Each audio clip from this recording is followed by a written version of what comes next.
അങ്ങനെ ഉമ്മ എൻ്റെ കയ്യിൽ നിന്ന് നമ്പർ മേടിച്ച് ഇവളെ വിളിച്ചപ്പോഴത്തേക്ക് അത് ഇഷ്ടപ്പെടാനായിട്ട് ഇവളെനിക്ക് വന്നിട്ട് മെസ്സേജ് അയക്കുകയാണ്. നിൻ്റെ കയ്യിൽ നിന്ന് ഞാൻ പൈസ തട്ടിപ്പറിച്ച് മേടിച്ചൊന്നുമല്ലോ, നീ നിൻ്റെ സ്വന്തം ഇഷ്ടപ്രകാരം മേടിച്ചേലേ, പിന്നെ നീ എന്തിനാ എല്ലാവരെയും കൂടെ എന്നോട് ചോദിപ്പിക്കുന്നതെന്നൊക്കെ പറഞ്ഞ് മെസ്സേജ് അയച്ച് വാട്ട്സ്ആപ്പിലാണ് അയച്ചത്. അപ്പോൾ ഞാൻ ഇവളോട് പറഞ്ഞ്, നീ ഇങ്ങനെയുള്ള ഒരു കസ്റ്റമറിനോട് ബിഹേവ് ചെയ്യേണ്ടത്, എനിക്ക് സാധനം വേണ്ട, അതുകൊണ്ട് ഞാൻ നിൻ്റെ റീഫണ്ട് ചോദിച്ച് നീ എനിക്ക് പൈസ തരുകയല്ലേ ചെയ്യണ്ടേ എന്ന് പറഞ്ഞു. എന്നിട്ട് പിന്നെ ഇവൾ അനക്കമില്ല.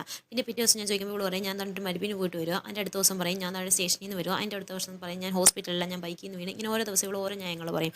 അപ്പോഴെല്ലാം ഞാൻ ഓക്കെ ഓക്കെ ഓക്കെ നീ തരാൻ നാളെ തന്നാൽ മതി, നാളെ ഇട്ടാൽ മതി എന്നൊക്കെ പറയും. ചില ദിവസങ്ങളിൽ പറയും ഞാൻ താണ്ട് ഇറങ്ങുക, ഇപ്പോൾ ഇടും, പൈസ ഇടാൻ വേണ്ടിയിട്ട് ഇറങ്ങുക, ഷോപ്പിലോട്ട് പോകണം, കയ്യിലിരിക്കുന്ന പൈസ അക്കൗണ്ടിലാക്കുന്ന താമസമുള്ളതുകൊണ്ട് പിന്നെ അന്നത്തെ ദിവസം എനിക്ക് കാണത്തില്ല. അങ്ങനെ കുറേ നാളായി. അങ്ങനെ ഇവളുടെ അടുത്ത് ഞാനൊന്ന് സംസാരിച്ചു. ഞാൻ പറഞ്ഞു വീണ്ടും ഇവളെൻ്റെ അടുത്ത് പറഞ്ഞു നിൻ്റെ കയ്യിൽ നിന്ന് തട്ടിപ്പറിച്ചതല്ലോ, നീ പിന്നെ എൻ്റെ അടുത്ത് ഇങ്ങനെയൊക്കെ കാണിക്കുന്നതെന്ന് പറഞ്ഞപ്പോഴത്തേക്ക് ഞാൻ കൊടുത്ത പൈസ തിരിച്ച് ചോദിക്കുന്നതിന് ഞാൻ അവളായിരിക്കുന്നത് കേൾക്കണം. ലാസ്റ്റ് ഞാൻ അവളുടെ ഞാൻ നിൻ്റെ അടുത്ത് പൈസ ചോദിക്കാൻ പറ്റില്ല, എന്തെങ്കിലും തന്നാൽ മതി എന്ന് പറഞ്ഞു.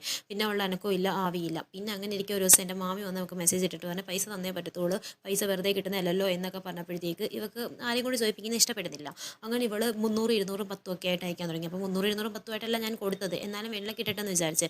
അങ്ങനെ മാസങ്ങൾക്ക് ശേഷം ഇവളെനിക്ക് ഫുൾ പൈസ റീഫണ്ട് ചെയ്തിട്ട് ഞാൻ മാമി അയച്ച മെസ്സേജിന് അവൾ എനിക്ക് റിപ്ലൈ ഇടുന്നത്, എനിക്ക് ഇതിനൊന്നും നിൻ്റെ അടുത്ത് തിരിച്ച് സംസാരിക്കാൻ അറിയാൻ വയ്യാത്തത് കൊണ്ടല്ല ഞാൻ സംസാരിക്കാത്തതെന്ന്. അപ്പോൾ അവളെ ഞാനൊരു ഫ്രണ്ടായിട്ട് കണ്ടിട്ട് അവൾ ഇത്രയും കാലം എന്നെയായിട്ട് വട്ടം കറക്കിയിട്ടും ഞാൻ അവളോട് ആ പോട്ട് നിനക്കുള്ളപ്പോൾ തന്നാൽ മതി എന്നുള്ളൊരു മൈൻഡിൽ ഞാൻ നിന്നപ്പോഴത്തേക്ക് അവൾ പൈസ ഇട്ട് തീർന്നിട്ട് എൻ്റെ അടുത്ത് തിരിച്ച് സംസാരിക്കാൻ വരും. അവിടെ നിന്ന് എനിക്ക് മനസ്സിലായി, നമുക്ക് എന്തൊരു കാര്യം ഉണ്ടെങ്കിലും പുറത്തുനിന്നുള്ള അറിയാത്തൊരാൾക്ക് കൊടുത്താലും നമുക്ക് ഏറ്റവും അറിയാവുന്ന ഒരാളുടെ കയ്യിൽ കൊടുക്കരുത്. കാര്യം നമ്മൾ ലാസ്റ്റ് അവരുമായിട്ട് ഏറ്റവും വലിയ വഴിയിൽ ശത്രുതയിലുമായി അവസാനം.